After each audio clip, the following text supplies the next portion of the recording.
Hello friends, നമ്മൾ വന്നിട്ടുള്ളത് +2 geography എടുക്കാനാണ്.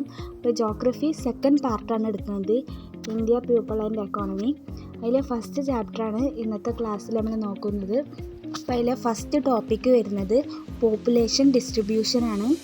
Population distribution means how people are spreaded over different region. ജനസംഖ്യ വിവിധ പ്രദേശങ്ങളിൽ എങ്ങനെ വിതരണം ചെയ്യപ്പെട്ടിരിക്കുന്നു എന്നതാണ് ജനസംഖ്യാ വിതരണം. ഇനി അടുത്തൊരു ടോപ്പിക്ക് വരുന്നത് പോപ്പുലേഷൻ ഡെൻസിറ്റി ആണ്, ജനസാന്ദ്രത. Population density is the number of people living per square kilometre. ഒരു ചതുരശ്ര കിലോമീറ്ററിൽ താമസിക്കുന്ന ആളുകളുടെ എണ്ണമാണ് ജനസാന്ദ്രത. ഇനി ജനസാന്ദ്രത അളക്കുന്നൊരു ഫോർമുലേഷനാണ് നമ്മളിവിടെ നോക്കാൻ പോകുന്നത്. പോപ്പുലേഷൻ ഡിവൈഡഡ് ബൈ ഏരിയ, ജനസംഖ്യ ഡിവൈഡഡ് ബൈ വിസ്തീർണം. നമ്മുടെ ഇവിടെ ലാസ്റ്റ് സെൻസസ് നടന്നത് 2021 ഇനി അടുത്ത സെൻസസ് നടക്കാൻ പോകുന്നത് ഈ 2026 ഈ വർഷമാണ്. ഇനി അടുത്ത ടോപ്പിക്കായി നോക്കാൻ പോകുന്നത് പോപ്പുലേഷൻ ഗ്രോത്ത് ആണ്. Population growth is the increasing in the population over time. It depends on birth rate, death rate and migration. ഒരു നിശ്ചിത കാലയളവിൽ ജനസംഖ്യയിൽ ഉണ്ടാകുന്ന വർധനവാണ് ജനസംഖ്യാ വളർച്ച. അതിന് കാരണമാകുന്നത് ഒന്നല്ലെങ്കിൽ ഒരു കുട്ടിയുടെ ജനനമാവാം, അല്ലെങ്കിൽ ഒരാളുടെ മരണമാവാം, അല്ലെങ്കിൽ അവിടെ നടക്കുന്ന കുടിയേറ്റമാവാം. ഇനി അടുത്ത ടോപ്പിക്കായി വരുന്നത് ഫേസസ് ഓഫ് പോപ്പുലേഷൻ ഗ്രോത്ത് ആണ്. ജനസംഖ്യാ വളർച്ചയുടെ ഘടകങ്ങൾ. 4 സ്റ്റേജസ് ആയിട്ടാണ് ജനസംഖ്യാ വളർച്ച. അതിൽ ഫസ്റ്റ് സ്റ്റേജ് പറഞ്ഞാൽ 1901 മുതലൊട്ടിട്ട് 1921 വരെയാണ്.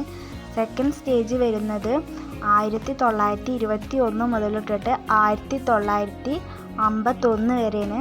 തേർഡ് സ്റ്റേജ് വരുന്നത് 1951 മുതൽ 1981 വരെയാണ്.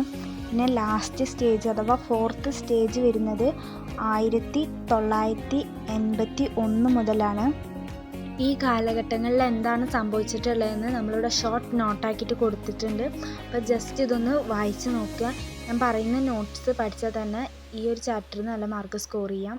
ഇനി അടുത്ത ടോപ്പിക്ക് പോപ്പുലേഷൻ കമ്പോസിഷൻ ആണ്. Population composition refer to the structures of population based on age, sex, language, religion and occupation.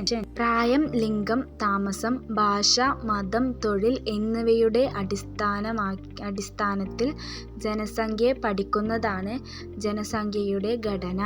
ഇനി അടുത്ത ടോപ്പിക്കായി വരുന്നത് റൂറൽ അർബൻ കമ്പോസിഷൻ ആണ്. ഇതിൽ പറയുന്നത് നഗരപ്രദേശത്തിലെ 68.8% ആളുകൾ ഉണ്ടായിരുന്നു 2021 സെൻസസ് എടുത്ത കണക്കിൽ. അതുപോലെ തന്നെ നഗരപ്രദേശങ്ങളിൽ 31.2% ആളുകളാണ് ഉണ്ടായിരുന്നത്. ഇനി അടുത്ത ടോപ്പിക്ക് വരുന്നത് ഭാഷാപരമായ ഘടനയാണ്. ഇന്ത്യയിൽ 22 പട്ടിക ഭാഷകൾ ഉണ്ട്. അവ 4 പ്രധാന ഭാഷാ കുടുംബങ്ങളായി ഉൾപ്പെടുത്തിയിട്ടുണ്ട്. ഇതിൽ ഒന്നാമതായി വരുന്നത് ഓസ്ട്രിക്, പിന്നെ ദ്രാവിഡൻ, പിന്നെ സിനോ ടിബറ്റൻ, പിന്നെ ഇൻഡോ യൂറോപ്യൻ എന്നാണ് വരുന്നത്. ഇതിൽ ചെറിയ മിസ്റ്റേക്ക് ഉണ്ട്, അത് നോക്കി ശരിയാക്കി എഴുതുക. ഇനി അടുത്തതായി വരുന്ന ടോപ്പിക്ക് മതപരമായ ഘടനയാണ്. ഇവിടെ 5 മതങ്ങളെ പറ്റിയിട്ടാണ് മെയിനായിട്ട് പറയുന്നത്.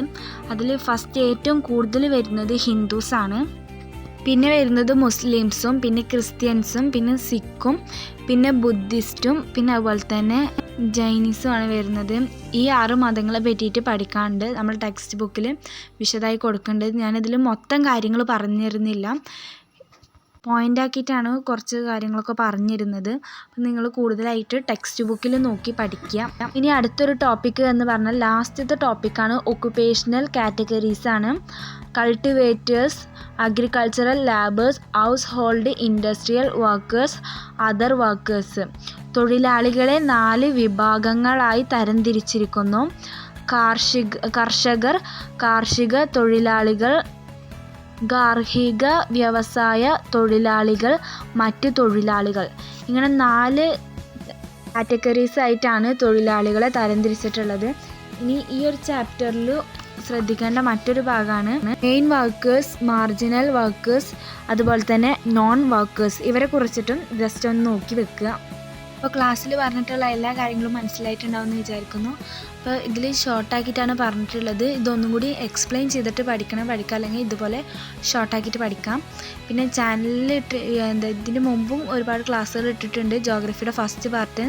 പിന്നെ ക്ലാസ്സുകളൊക്കെ ഇഷ്ടപ്പെട്ടാൽ സബ്സ്ക്രൈബ് ചെയ്യാനും അതുപോലെ തന്നെ ഫ്രണ്ട്സിനൊക്കെ ഷെയർ ചെയ്ത് കൊടുക്കാനും വീഡിയോക്ക് ലൈക്ക് ചെയ്യാനും മറക്കരുത്.